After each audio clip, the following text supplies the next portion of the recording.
Gentlemen, Coach G. I'm in Portland, Oregon. Nike meetings. It is currently Tuesday night, 10:30 my time. You're sound asleep because you're 3 hours later than me.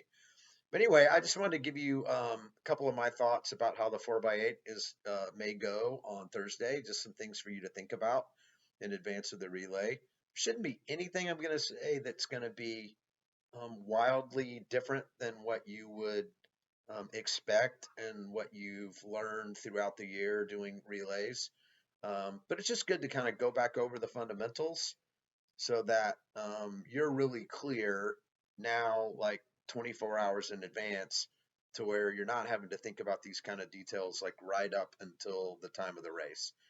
In the time between now and leading up to the race, I'd like for you to just feel good and be relaxed and confident, ready to go, kind of know what your rough game plan is, and then be able to go out and execute on Thursday. So you don't need mere Coach Tillery in your ear too much, giving you lots of instructions at this point of the season. If we're having to give you too many instructions at this point of the season, we haven't done a very good job coaching you throughout the year, and you haven't done a great job as an athlete listening and paying attention. Anyway, we're going to go with the same basic relay format that we ran on last week. We're going to let Diego lead off again. I believe that we're going to be the fourth fastest seed. So basically, our region 4x8s ran the fastest. So the four teams that qualified, the first four teams that qualified throughout of our section will be in the first two lanes. So similar to last time, Diego, you need to get out well. You need to get out well in that first 100. I would not recommend that you go down into lane one. I would stay as far out into lane two as you possibly can, even if lane one is open, to be able to hold off anybody who might be trying to come around you from the bottom a section, and definitely for when that top group that's going to come around from the outside alley, when they go to crash down on you, if you're still out in lane two, they're going to have a harder time crashing, completely overlapping you and whoever else might be in that kind of position, to where you end up swallowed up by the entire field and then have to push and shove and check up and fight out your way out of boxes and all that other sort of stuff. So yeah, you might have to run a little bit further around that first curve, but you're not going to feel the difference because you're going to be like wired with adrenaline and jacked up and fired up and ready to go. And like we talked about before, just be prepared for potential contact. People might bump into you. They're going to be wired. They may or may not do crazy things, but your job is to make sure that you're running defensively, stay on your feet, do whatever you need to in terms of, just kind of, if you have to use your hands to kind of keep people in a good spot and or to keep from getting bumped and falling down and all that other sort of stuff, then just be prepared for that. Like, don't be surprised if there's a little bit of contact and let that throw you off your game. You should expect it. If it doesn't happen, terrific. But if it does happen, you'll be like, yeah, I thought this might happen. It's no reason to panic. It's no reason to get like angry or use a lot of adrenaline or, God, that guy cut me off or whatever. It's like, that's just wasted energy at that point. You should be running, pretty calm and pretty focused for the first 200 of that race, just kind of putting yourself in a really good position. And dude, go run your guts out. I know you're disappointed by the way the end of track season worked out. Some of the times that you hope to run, we didn't quite get you where, you know, you deserve to be and all that other sort of stuff. So whatever frustration that you have with that, whatever you think that you need to prove as the guy who is the fifth best runner in the state in cross country, this is time to do it. Put up or shut up. Go out there and run your guts out. I just watched the video that Diego posted on Strava on the relay exchange, and it became pretty clear to me what happened. And this is, again, look, you're going to think I'm picking on you, Noah, and I'm not picking on you. I'm your coach, and it is my job to give you feedback that's going to allow you to perform at your best. And basically what you did was you panicked and you froze. So Diego's coming in like a billion miles an hour, like he's full blast. He made a big move in the last 30 or 40 meters to run by a big crowd in the field.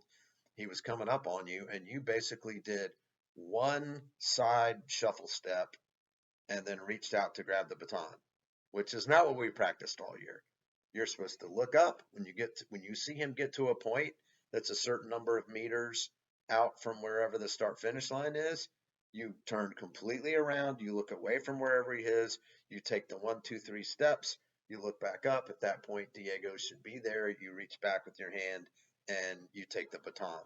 So you didn't do that. You stood there, and therefore Diego stepped on you, and you both fell down, and it cost us position, it cost you time, and it was unnecessary chaos or whatever. So don't panic. Do like you've practiced. It's pretty easy to do. You look at a spot on the track. When he gets to that point, you go ahead and turn around and take a couple of 2 or 3 strides. You have 20 meters to be able to make the baton pass. You've got plenty of room. Don't worry about getting so far out in front of them that you're not going to be able to pass the baton within the 20-meter zone. Like, even if you end up passing it after the start finish line, that's okay. It's perfectly legal, and it gets you out of the chaos of all the other people that are going to be doing baton exchanges. And you should expect that baton exchange to be crowded again.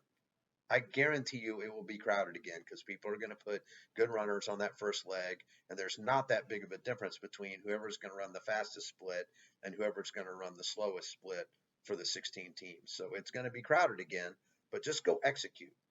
Do it like we practiced. You can do that. And then go run a good 800, dude. You've run lots of 800s this year. You should be confident in what that race is. You went out there at region and you ran a really good split on the relay, and then you ran a really good open. You ran 2 of them in one day in 2:01. So there's absolutely no reason at state, with all of the adrenaline, with all of the pressure that this is the most important race, that this is the last race, that you shouldn't be able to run that good or better. It's a matter of you deciding to be competitive. It's a matter of you deciding to have pride in yourself and feel accountability to your teammates, to where you are going to do the absolute best that you can to finish in the best possible position that you can among those other teams by the time you turn around and hand the baton back off. Like, that's your job. You can do it. We're expecting you to do it. This shouldn't be pressure for you. This shouldn't make you feel like, oh my gosh, the whole weight of the world is standing on your shoulders. Go run, go run 2 laps hard. You don't even have to think to do that. That's what's cool about this race. It's like, go run your guts out for 2 minutes. Like, that's nothing. Like, a cross country race takes 16 or 17 minutes, or in some cases 18 minutes. Like, that's a long time to have to think and have strategy and suffer a little bit. Like, this is like, it's over in a blink. So don't think, just go execute. At the time of me posting this video, I'm not sure who our third person's going to be. Coach Stillery's going to be making the decision on that, whether it's Ryan or Connor. But whomever it is who is going to be running the third leg for us, by the time you get to baton, by the time you get to the baton, things should have strung out a little bit. Doesn't mean that the exchange zone might not potentially still have like a little bit of people in close proximity, but it definitely won't be like that first baton exchange. So you used to be able to do your baton exchange like no problem, easy peasy, clockwork, kind of smooth baton exchange, and then go out there and run your 2 super really hard laps. Whoever it is, either one of you, you should feel blessed and privileged that you're a sophomore on a really good team who is getting a chance to go out and participate in the state meet and track. I have coached some very good athletes that have run all 4 years, and have never gotten a chance to run in the state meet and track. It's hard to get there. It's tough to get there. Like, running the state meet and cross country, there are a lot of teams that get in there. Some of them aren't necessarily so great.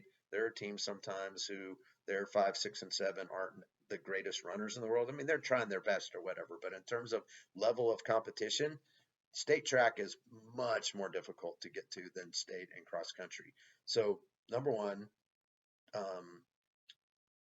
be thankful that you're there. Be thankful that you've done enough during the season to have this opportunity. But again, what's going to determine how well our whole team does What's going to determine how well you individually do, whoever it turns out to be, Connor or Ryan, is your level of competitiveness.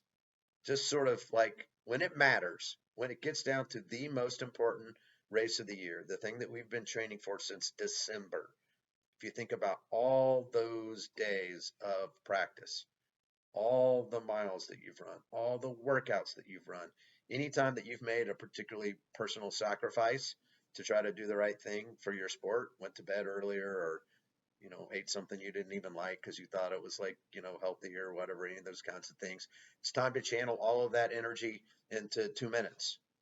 All of that energy, channel it into 2 minutes, and don't give up and don't be satisfied and try to beat as many people as you can on the track.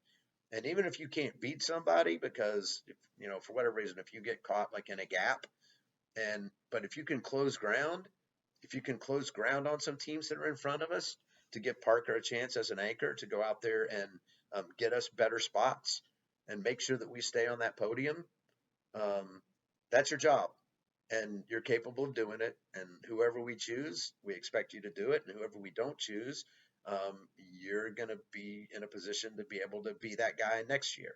So good learning experience, one way or the other. And then Parker, obviously, is anchor. You've run great in the 800. You've been our fastest 800 guy this year. You're one of the top 800 guys in 7A as far as like what your PR is. I believe you're 100% capable. Um, we all kind of joke a little bit about full beast mode Parker, and when you go to that place, like the cool thing is you have been able to discover a way to go to that place. There are a lot of runners who just can't really tap into what is necessary to run to their full potential, to really run to the point to where they suffer and hurt, um, and are not satisfied with anything other than their absolute best, and are willing to get to the finish line and basically get a couple of good hard steps across the line and realize it's like I'm on empty.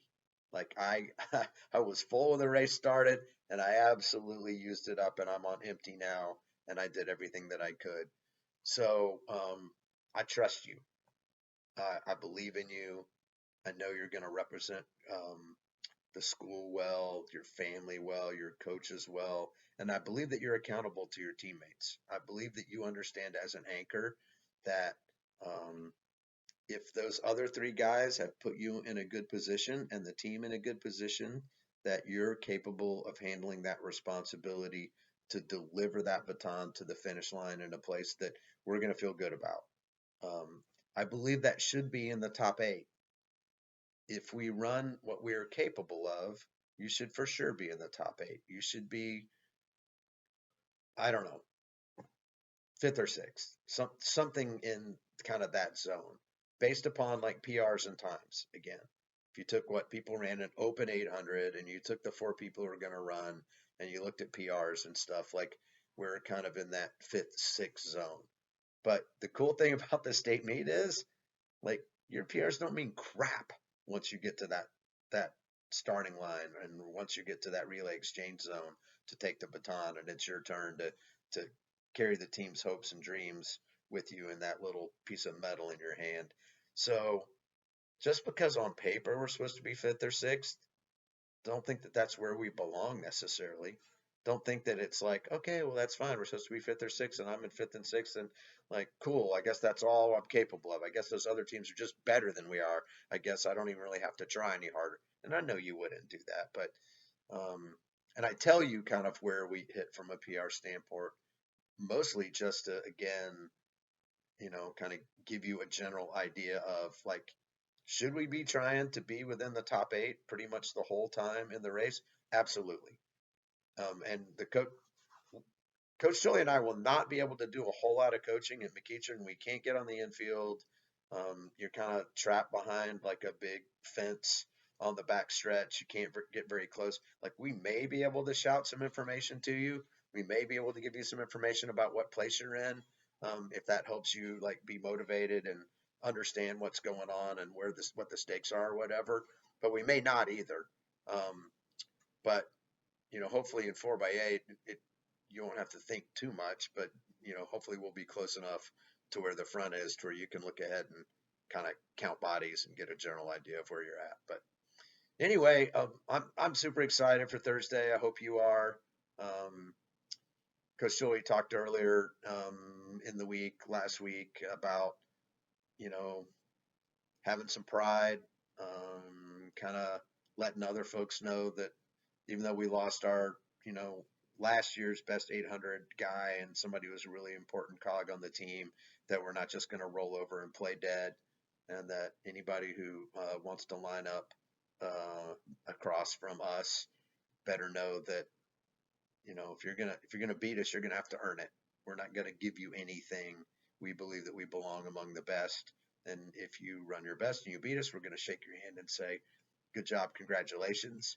But we're not handing anybody anything easy because we're talented enough and we're good enough to where um, there's no reason why we should cede a place or cede victory to anybody else who's out there. This isn't like one of those years where there's a team that you look at and go like, "Holy cow, there's a team that can go out here and run 740." Like we don't have a chance. Like every guy in their lineup can run 153. That doesn't exist this year. So it's anybody's ball game, and let's just show them who we are. Show them who we are. You can do it. All right. Let's see you Thursday. Bye.